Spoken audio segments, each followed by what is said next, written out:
Welcome, ladies and gentlemen, to the Daily Dizzle. I got my addictions and my problems. Bitch, you have an easy life. Ah! Welcome back, everyone, for another week of the Daily Dizzle.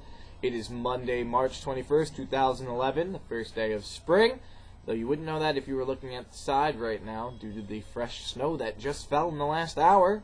Hopefully this is winter's last stand here in Dizzleville, though. Today we got a rundown of the weekend box office plus some other news and notes. Before we jump in, did anyone else get a chance to check out the Pee-wee Herman Broadway special this weekend on HBO? I've been looking forward to it for the past year, and now I can scientifically say that Pee-wee Herman is as entertaining to me at 22 years old as it was when I was 2 years old. Now, not everyone has shared that same sentiment. There are some reviews that, a lot of the reviewers straight out said, I never got Pee-wee Herman, so while some of it was okay, it was as tedious as the original stuff, which, to each to their own, that's their own opinion. But anyone who knows Pee-wee and can relate to Pee-wee of the man-child, like this man-child, oh my fucking god, he has not missed a beat. It's almost kind of sad that, the internet had been created 2 decades earlier. Pee-wee Herman could have just been jerking off at home and wouldn't have ever disappeared for this 2 decades, but good to see him back. At the very least, his career doesn't seem like it suffered at all. Even the people who've been missing him for 20 years, they might be 20 years older, but they'll still take the same material. That's the best way I heard it described the other night, that it was essentially a pleasure porn for anyone who liked Pee-wee Herman in the 80s and just wanted another fix of that. And you know what? That worked perfectly. Pee-wee Herman should be the same as he always was and always will be. So I'm hoping that they just know to keep running with the same style. Obviously, they showed that Pee-wee Herman, at the core, still works. His delivery, his punchlines. Even if you find his stupid shit annoying, you're always going to find it annoying. But if you ever found it funny, you still find it funny. So if you haven't had the chance to check it out already, I definitely recommend doing so. Even if you just view it as a couple episodes of Pee-wee's Playhouse strung together. It's still nice to get some new episodes after all these years. Now to jump right into the box office side of things for the weekend. It was another down weekend for mid-March. It was a particularly weak frame. None of the movies over the weekend crossed $20 million, whether it was the holdovers or the openers. So not looking too good at being able to top last year's box office business. And you can expect attendance and overall grosses to go down for the year.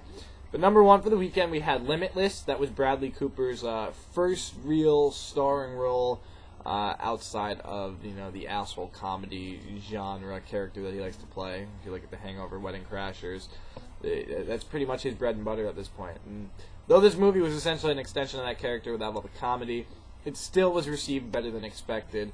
It's already $8 million away from becoming profitable after making its budget. So not a lot of movies can make back their whole budget almost in one weekend, so that's definitely a success story. And it's definitely what Relativity needed after their first couple of releases that didn't do so well, including Take Me Home Tonight, just bombing on an epic scale. Though I blame the studio more than that, than anything, for the fact that most studios, in the first 2 weeks of the movies, they'll have a contract that stipulates you have to show this movie X amount of times. Meanwhile, Take Me Home Tonight had full show times for the first week, and by the second week was down to 1 show time per theater per day. Last weekend's number one film, Battle Los Angeles, ended up taking a deep drop, dropping over 60% on Friday and about 60% for the weekend. However, it's only $10 million away from making back its budget, so despite being one of the typically current front-loaded movies where, it's going to be epic, everyone sees it the first weekend and doesn't go back, it'll still make money in the long run. Last weekend's number 2 movie, Rango, holds on to the spot with over $15 million. Kid-aimed movies around the spring break time, like this March time frame, tend to hold up very well. Even though, like we said, it's just a rule of thumb in general that kids' movies will hold up well. You need no further proof than looking at Mars Needs Mom further down the chart. Had a terrible, terrible opening last weekend. Only dropped 23% this weekend. Still only has $15 million in the till after 10 days, which is only 1/10 of its budget, but still showing the principle that even if the kids' movies are doing shitty, they're still doing better than other shitty movies that will come out. If you look at the other new releases for the weekend, The Lincoln Lawyer and Paul, despite being two very different movies, they were vying it out for the 4 and 5 spot. As of Sunday, The Lincoln Lawyer was pegged to be ahead with $13.4 million for the weekend, which is a success story, and despite the fact that it's only a third of the budget, it may not make its full budget back at the box office. You have to give credit to these type of movies. Every so often you get one like a Fracture or Time to Kill, which was Matthew McConaughey's non-comedy breakout. But still, with Law & Order and NCIS and all these other procedural dramas that essentially do the same things as these type of movies, just on a every episode basis, it's very hard to make people want to go out and spend $10 to see a story that they can probably stay home and catch on another television series for free in an hour. Any expectations above it just doing decent were probably a little unrealistic, as is the same with the other new release from the weekend. Paul, having made $13.1 million, putting it in 5th place. It's not a huge comedy success. You know, everyone's like, well, you know, it has Seth Rogen as the voice, and he's like the voice of the stoner generation. And it's the dude who directed Superbad, and it didn't do as well. And man, when you look at the numbers, raw dollar gross, Paul made almost what Shaun of the Dead made in its whole run. Of course, you have to take the attendance inflation into account, so it's probably like half of the audience from that came back. But still, for Paul to do in one weekend the same amount of business that, you know, the previous collaboration between Simon Pegg and Ed Frost did in its whole run, I think that's good. And I mean, its opening weekend was also half of the total gross of Hot Fuzz. Hell, it's even almost the entire gross of Adventureland, which is Greg Metallo's last directorial effort before Paul. And Paul even made twice what Run Fat Boy Run made in its entire box office run, and Run Fat Boy Run had a lesser rating to deal with. So you can compare apples and oranges all you want, but in the long run, at least, Simon Pegg and Ed Frost are showing consistently that they are draws outside of the new releases for the top 12. At number 6, Red Riding Hood dropped almost 50%. For $7.2 million for the weekend. That brings its total to just shy of $26 million in 2 weeks. It still has a fair shot of making its budget back. The Adjustment Bureau was shy of $6 million for the weekend, also taking a similar tumble, almost 50%. It's sitting at just shy of $50 million on a $62 million budget, so at the very least, it's not doing nearly as bad as Matt Damon's last movie, The Green Zone, which made $30 million off its $120 million budget. As we mentioned earlier, number 8 was Mars Needs Moms, continuing its epically bad box office performance.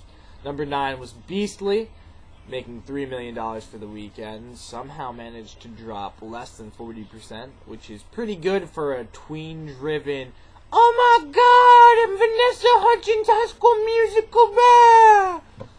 Considering that's the demographic they're going for, less than 40% on any weekend is a very, very good hold, especially for a movie that was profitable before it even saw the light of day on the North American side of things. Number 10 was Hall Pass, with $2.6 million, dropping, what do you know, around 50%. It's sitting shy of $40 million, however, it's already made back its budget, so despite the fact that it's not the second coming of There's Something About Mary, the Farrelly brothers still don't need to worry about getting work. And 2 movies that just won't drop out. At number 11, we had Romeo and Juliet, adding another $2.3 million. So that's sitting at $93 million. It's only going to be a matter of time before it crosses $100 million for sure. And the movie that it opened against, Just Go With It, Adam Sandler's number 1 opener, made also another $2.3 million, sitting at $98 million altogether. So that one will also cross $100 million probably by the end of next weekend. Saying goodbye to the top 12 this week, but still putting up strong performances. At number 13, The King's Speech had another $2 million, so the Weinsteins have been making a ton of money, which was their plan all along for it. Fuck them. Number 14, The Unknown added another $1.3 million, showing that Liam Neeson's name on a movie will double its budget. At number 15, I Am Number 4 added another $1 million. It might not make its budget back on the American side of things, but it'll be like Jumper, where at the very least it will see some profit, even if it doesn't see a franchise to birth at the end of the day. So that does it for today's box office rundown, and that's all the time that we have for today's Daily Dizzle. But we do thank you guys for joining us here, as always. If this is your first time joining us, be sure to click the username Dizzlemits or go to youtube.com/Dizzlemits, where you can keep up on all the latest Daily Dizzles, check any other episodes out that you might have missed, and check out some of our other original content in the archives as well. So be sure to check back here Wednesday when we'll have the latest movie news and anything else that we can scrounge up in the meantime. So until then, for the Daily Dizzle, I'm Tommy Dizzlemits, and we will see you Wednesday.